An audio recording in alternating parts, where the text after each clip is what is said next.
우리가 4년마다 한 번씩 이 세계 하계 올림픽을 합니다. 세계 하계 올림픽. 이번엔 일본에서 열렸었는데 이 코로나19로 인해서 1년이 늦추어져서 그렇게 열렸었지요. 이 올림픽 종목을 보면 자주 비유합니다만 이 사람들에게 이 인기를 얻는 종목이 있고 또 사람들에게 인기를 못 얻는 그러한 종목이 있습니다. 그 인기를 얻지 못한 그 종목 가운데 이제 장대 높이뛰기란 그런 어떤 종목이 있는데 여기 이제 세계 신기록을 기록한 세계 신기록을 보유했던 이 사람 가운데 미국의 워싱턴 대학 2학년에 재학 중이었던 이전에 오래된 일이에요. 이 브라이언 스턴버그라는 청년이 있었습니다. 브라이언 스턴버그. 이 청년은 당시 나이가 굉장히 아주 어렸습니다. 이 어린 나이에도 불구하고 이 신체적인 능력이 아주 탁월하고 운동신경도 탁월하고 이 세계 신기록 작성을 했었던 것이죠. 이때 자신이 가장 왕성하고 힘 있는 나이에 때 이 브라이언 스턴버그라는 사람은 이 하나님을 믿지 않았어요. 하나님을 의지할 필요도 없었고 이 자신의 어떤 능력, 이 신체적인 탁월함 이것만 가지고도 얼마든지 세계의 많은 사람들에게 주목받고 자랑할 수가 있고 긍지가 될 수 있었기 때문에 하나님을 믿지 않았다. 그게 이 청년이 이제 제18회 세계 하계 올림픽이 열릴 즈음에 이제 세계 신기록을 막 작성을 하고 채 한 달이 되기 전에 이제 경기 연습을 하다가 매트에서 잘못 떨어진 거죠. 뛰어 올랐다가 내려오면서 매트에 잘못 떨어져. 매트에 잘못 떨어져 가지고 이제 그 목뼈가 부러지고 이 척추에 이제 이 뼈가 이상이 온 것입니다. 하반신 마비가 오고 뭐 이제 움직일 수조차 없는 그러한 상태가 되었습니다. 그렇게 병원에서 이제 진단을 받고 시간이 이제 흘러감에 따라서 한때는 이 장대 하나만 있으면 막 하늘을 날듯이 그렇게 뛰었던 청년의 마음 가운데 절망, 뭐 어떻게 할 수 없는 그냥 평범한 청년들보다 더 큰 절망, 시련, 상처 뭐 이런 것들이 말로 다 할 수 없이 그 곤고한 가운데 처하게 됩니다.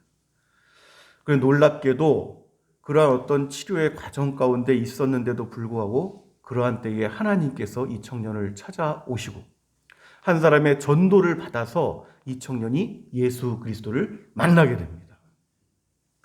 이 청년이 그때 고백을 한 거예요. 예수 그리스도를 만난 이후에 이제 이런 고백을. 나는 당시에 하나님을 몰랐었고 하나님께 관심도 없었고 하나님 예수 그리스도를 알고 싶은 마음도 없었습니다. 그런데 이제 이후로는 나는 나를 의지하는 것이 아니라 나의 구원자 예수 그리스도만 의지하고 살아갈 것입니다. 이후에 이제 이 청년의 삶이 운동선수로서 삶에서 이 미국 크리스천 체육인의 대표를 맡게 되고 이제 대표로서 곳곳에서 많은 체육인들과 또 곳곳에 강연을 요청하는 곳을 다니면서 자신이 만난 하나님 예수 그리스도를 전하면서 그 복음을 전하면서 일생을 살게 됩니다. 사랑하는 여러분, 이 사람마다 이 하나님께서 미리 정하시고 오늘 우리가 말씀을 우리가 읽었지만은 하나님께서 미리 정하신 사람, 그 정하신 사람을 부르신 사람을 나중에 거룩하게 하시고 영화롭게 하실 것인데 이 정하신 사람들을 불러내실 때마다 그 만지심이 다른 거예요. 그 처한 환경, 기질, 성품 이런 것들이 다 다르기 때문에 하나님께서 그 기이한 빛으로 부르시는 방식이 다 다르다 하는 것이죠. 하나님께서 만지시는데 이 만지심이 어떤 사람에겐 특별히 아플 수가 있어요. 어떤 사람에겐 포근하게 느껴질 수도 있겠지만 어떤 사람은 특별히 아플 수도 있습니다. 그러나 우리가 며칠 전에 살펴보아 같이 하나님께서의 만지심 이러한 모든 것들은 그 사람에게 복을 주시기 위함입니다. 결국은 복을 주시기 위한 거예요. 그 하나님의 만지심이 그 이후로는 우리가 이제 많은 곳에서 증거를 얻고 또 듣고 하는 또 이 서신서에서도 또 우리가 보는 바와 같이 하나님의 그 한 번의 만지심, 이 만지심이 그 사람의 일생 동안의 교훈이 되는 것이고 일생 동안의 이 사람의 증거와 간증이 되는 것입니다. 사도행전을 보면 이 사도 바울이 다메섹 도상 위에서 기세가 등등하여 이 예수 믿는 사람들 다 잡아서 공회에 넘기려고 그냥 기세가 등등해가지고 사울이라는 청년이 그때 하나님께서 특별한 다메섹 도상 위에서 만지심의 증거를 사도행전에서 3번에 걸쳐서 증거를 하고 있습니다. 그 하나님의 만지심에 대한 일생 동안의 증거가 되는 거예요. 사도 바울에게. 여러분, 이 하나님의 만지심에 대한 사건은 하나님께서 그 사람에게 인을 치시는 사건입니다. 인을 치시는 사건이. 그 소유됨에 인을 치시는 것입니다. 그 소유됨의 인. 우리가 가끔 이 고기 뭐 이런 얘기를 하지만 돼지고기 뭐 소고기 이렇게 할 때 이 파란 도장, 빨간 도장 이 도축돼 가지고 나오면은 꽝 도장을 찍는데 이 인이 찍혀진 고기는 정상적인 어떤 도축 과정에 어떤 그 이력이 붙는 거죠. 그래서 어떤 등급도 있고 뭐 이렇게 인이 찍혀지는 거예요. 그걸 인을 찍는다는 거예요. 인을. 낙인을 찍는다 하는 것도 같은 의미입니다. 이것이 이제 도축의 하나의 흔적이 되는 것이죠. 이 낙인이라고 하는 것은 우리가 가끔씩 살펴보지만 이 역사 속에서 마찬가지입니다. 한 사람의 이 소유주가 있으면은 이 사람의 소유에 속한 것들에 이 낙인이 찍히는 거예요. 인을 치는 거예요. 그래서 양, 염소, 소 뭐 이런 것들에 이전에는 인을 쳤습니다. 왜냐하면 이 방대한 어떤 목축을 할 경우에 얘네들이 어디로 넘어갈지 어디로 갔을지 찾을 수 없을 때도 있어요. 그런데 그 근처에 사는 어떤 이들이 그걸 봤을 때 그 낙인을 보고 이 소유가 어디에 있다는 것을 단박에 알아보죠. 근데 이 낙인은 그 생명이 있는 동안에는 지울 수가 없는 것입니다. 그러니까 이 낙인이 찍힌 것들은 그 소유주가 특별히 어떤 힘이 있고 권세가 있을 경우에 이 인이 찍혀진 그 소유된 것들은 다른 사람들이 손을 못 대요. 손을 댈 수가 없는 거예요. 이것이 여러분 이 영적인 세계에서 현실에서 실제로 일어나고 있는 일들입니다. 악한 것들 가운데 만질 수가 없어요. 허락 없이는 만질 수가 없습니다. 악한 자가 만지지도 못하느니라 하는 이유가 바로 여기에 있는 것이죠. 여기에. 이러한 진리를 깨닫지 못하면 이유 없이 두렵고 무섭고 뭐 이렇게 하지만은 이러한 진리를 확실하게 깨달은 사람들은 그렇지 않습니다.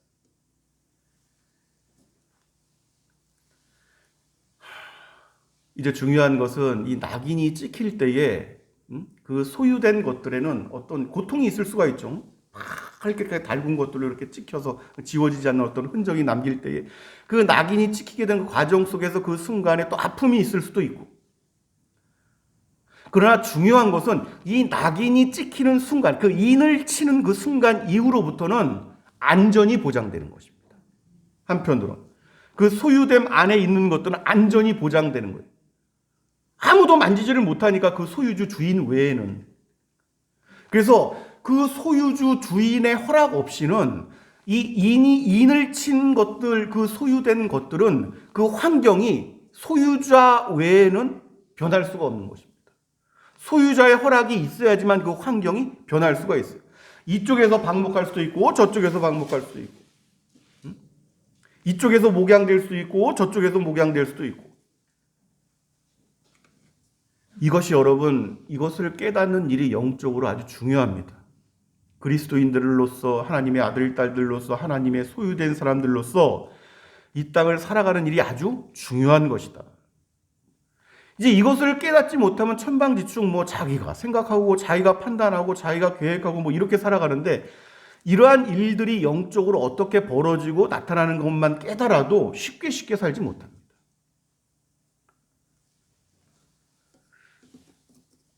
우리가 이 일들을 좀 살펴보는 것은 이 일을 처음에 여러분 아브라함을 하나님께서 부르셨을 때부터 그 의도 되시고 인을 친다는 의미를 하나님께서 말씀을 하시는 거예요. 아브라함을 불렀을 때부터 하나님께서 할례를 명하십니다. 그 아들 12지파와 그 소유된 이 12지파의 이스라엘 백성들은 하나의 육체의 증거를 남기는 거예요. 그게 이제 할례입니다. 할례. 그것이 육신의 인을 치는 건데 너희들은 그것이 거룩한 내 백성이다. 이스라엘의 상징으로서 이렇게 인을 치는 것입니다. 그것이 할례예요. 할례.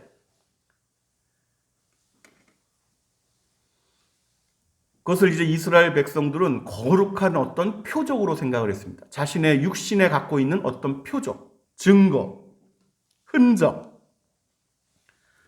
그 흔적을 자랑스럽게 생각했던 것이죠. 자랑스럽게. 그래서 그런 것을 자랑했던 많은 일들이 있어요. 오늘 갈라디아서뿐만이 아니라 이전에도 그것만 자랑합니다. 넌 할례자냐 무할례자냐 이걸 가지고 이방이냐 이스라엘이냐 이렇게 그 할례 표적을 가지고 있느냐 없느냐를 가지고 이것이 여러분 사실은 영적으로는 굉장히 중요한 일이고 영적으로는 굉장히 중요한 사건입니다. 근데 그것을 단순히 육체의 어떤 표적과 흔적만을 가지고 이것이 거룩하냐 거룩하지 않느냐 이렇게 사람들이 판단을 하고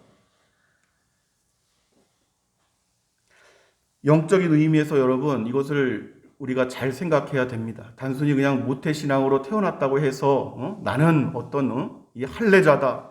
성전의 뜰을 밟고 있는 것만으로 나는 이스라엘 총회 12지파에 속한 자다. 뭐 이렇게 생각을 하면서 그것을 자랑으로 여기고 그 자체만을 가지고. 근데 영적으로 보면 그 자체가 그렇게 큰 의미를 가진 것은 아니다는 거예요. 영적으로 보면은. 오늘 여러분 우리에게 주신 말씀을 보면은 이렇게 말씀합니다. 6장 17절 말씀에 이후로는 우리가 다시 한번 봉독합니다. 이후로는 17절 시작. 이후로는 누구든지 나를 괴롭게 하지 말라. 내가 내 몸에 예수의 흔적을 지니고 있노라. 아멘. 아멘. 사랑하는 여러분, 우리가 분명히 해야 될 것이 하나가 있습니다. 신앙이라고 하는 것은 우리가 분명히 잊지 말고 기억하기를 바랍니다. 신앙은 하나의 흔적입니다. 그러니까 흔적이 없다는 것은 자신이 어디에 소유가 되었는지도 모르는 거예요. 어디에 소유된 것입니까? 흔적을 가지고 있고 인을 쳐야 되는데 인이 쳐져 있어야 되는데 인이 쳐져 있지 않은 사람, 흔적을 가지고 있지 않은 사람, 이 사람은 어디에 속했는지 이 불분명한 거예요. 세상이냐 하나님이냐 어디냔 말이죠 도대체. 자신이 어디에 속해 있다는 어떠한 명확한 증거가 없는 것입니다. 이 신앙이라고 하는 것은 반드시 하나님의 인을 맞아야 됩니다. 하나님께서 인을 치셔야만 하는 것입니다. 그러니까 비록 그 흔적이 남들이 보기에 뚜렷한 어떤 사도 바울이 내가 내 몸에 예수 그리스도의 흔적을 지니고 있노라 이렇게 고백, 아주 큰 흔적을 가진 사람도 있겠고 또 어떤 사람은 미약하지만 그 흔적이 작은 사람일 수도 있어요. 어디 봐봐 어디. 그때 이렇게 이것을 중요하게 여길 수도 있겠지만은 그러나 하나님 보시기에는 또 다른 것이란 말이죠.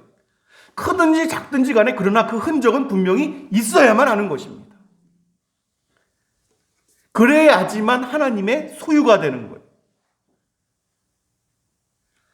사도 바울은 이에 대해서 오늘 말씀하신 게 그것입니다. 내가 내 몸에 예수의 흔적을 지니고 있노라. 이건 누구도 부인할 수 없는 흔적입니다. 사도 바울도 사도 바울을 아는 모든 이들도. 사랑하는 여러분, 하나님의 아들, 딸들로서 예수 그리스도 우리 머리 되신 주님께서 당신의 십자가를 지고 걸어가셨던 것처럼 그 머리에 지체된 모든 예수 그리스도의 지체들은 자신에게 주어진 십자가가 있습니다. 무겁든지 작든지 간에 그 십자가를 지고 우리 주님께서 걸어가셨던 그 뒤를 따라가는 것이 바로 흔적을 가지게 되는 것입니다. 십자가의 흔적을 가지고 있어야 된단 말이죠. 누구든지 단지 성전의 뜰만을 밟는 것이 아니라 이것이 바로 믿음의 흔적이 되는 것이고 이 믿음의 흔적을 가진 사람들을 하나님께서 때때로 인을 치는 것입니다. 너는 내 소유라, 너는 내 소유라, 끊임없이 인을 자꾸 치시는 거예요. 이것을 무엇으로 일컫는 거 아니? 하나님의 역사하심이라 이렇게 사람들은 말하기도 하고 지속적으로 당신의 소유라 이렇게 증거를 하시는 것입니다. 어둠에 속한 것들에게, 세상에 속한 것들에게 얘는 내 것이야 이렇게.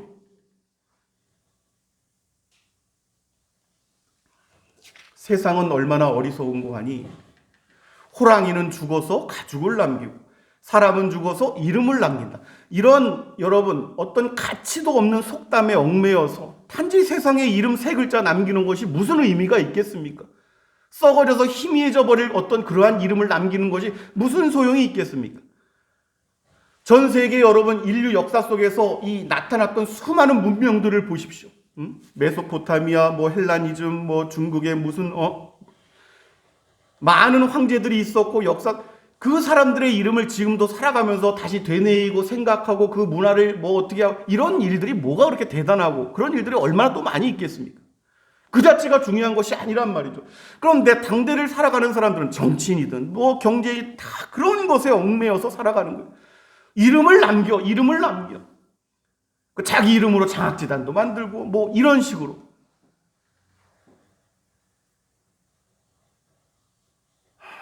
결국은 신기루처럼 사라져 버릴 것들에 목을 매고 그것들을 위해서 전전긍긍하며 살아가는 사람들.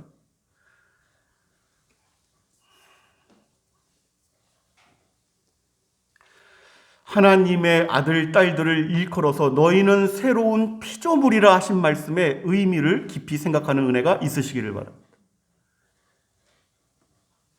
그러니까 하나님의 아들, 딸들이 다녀간 자리가 있어요. 세상 사람들이 대선 후보가 다녀간 자리에는 그 사람의 이름이 남겠지만 하나님의 아들, 딸들이 다녀간 자리들은 이 사람의 인생의 시간의 나그네의 여정이 길면 길수록 자신이 다녀간 흔적은 남지 않고 예수 그리스도께서 머물다 간 그 흔적만 남게 되는 것입니다.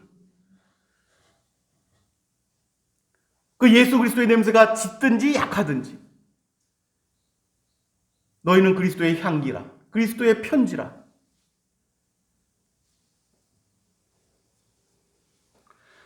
이 일들을 늘 역사 속에서 돌아보는 일들이 중요합니다. 이 마가의 다락방에 성령의 불이 처음 임하고 그 이후에 변화된 12 제자의 모습들, 초대교회 성도들의 모습들, 역사 속에서 기독교가 박해를 받던 그 시절에 거룩한 성도들의 삶의 여정의 모습들, 이 시대 어둠의 곳곳에서 활동하고 있는 많은 믿음의 사람들, 빛과 소금의 역할을 감당하는 사람들, 그 사람들의 흔적을 어떤 흔적이라 이야기하겠는가? 세상 살아가는 사람들이 살아가고 있는 흔적들과 이것은 이후의 모든 그리스도인의 생애에 나타났던 공통된 흔적입니다. 우리가 잘 알고 있는 이 사도 바울은 당대에 자랑할 것이 너무너무 많았죠. 육체적으로는 거룩한 이스라엘의 베냐민족 지파에 속했었고 태어나면서부터 수많은 수십억을 가지고 시민권을 샀던 것이 아니라 태어나면서부터 로마의 시민권을 취득했던 사람이에요. 당대 최고의 이 문화, 가말리엘 문화에서 이 학업을 정통으로 신학을 수련했던 사람이었고 육신의 자랑이 너무너무 많은 사람이었어요. 너무너무 많은 사람이었어요. 그러나 사도 바울의 신앙 고백을 늘 보십시오. 오늘 우리에게 주신 14절 말씀의 의미가 바로 그런 것입니다. 그러나 내게는 시작 14절 시작 그러나 내게는 우리 주 예수 그리스도의 십자가 외에 결코 자랑할 것이 없으니 그리스도로 말미암아 세상이 나를 대하여 십자가에 못 박히고 내가 또한 세상에 대하여 그러하니라. 아멘. 세상은 나를 십자가에 못 박으라고 하는 거예요. 나에게 얼마든지 니네들이 할 것들을 하라는 거예요. 내가 그렇게 당하겠다는 것이죠. 그러나 나 역시 세상에 대하여 그렇다는 것입니다. 세상에 대하여 더 이상 아쉬울 것이 없는 거예요. 사랑하는 여러분, 새로운 한 해의 첫 주가 또한 지나가고 있습니다. 어차피 우리들에게 주어진 시간들입니다. 어차피 우리에게 주어진 남은 시간들이 있어요. 이 시간들이 오직 예수 그리스도의 흔적만이 우리들의 자랑이 되길 간절히 다시 한번 원해 봅시다. 그리고 이 땅의 나그네로서의 우리들에게 주어진 이 여정길, 또 걸음걸음, 비록 사람들이 주목하지 못할 만큼의 아주 작은 걸음들이겠지만은 그러나 예수 그리스도의 흔적이 되기 위해서 그 걸음에 조금만 더, 오늘이 지나고 내일이 되면 조금만 더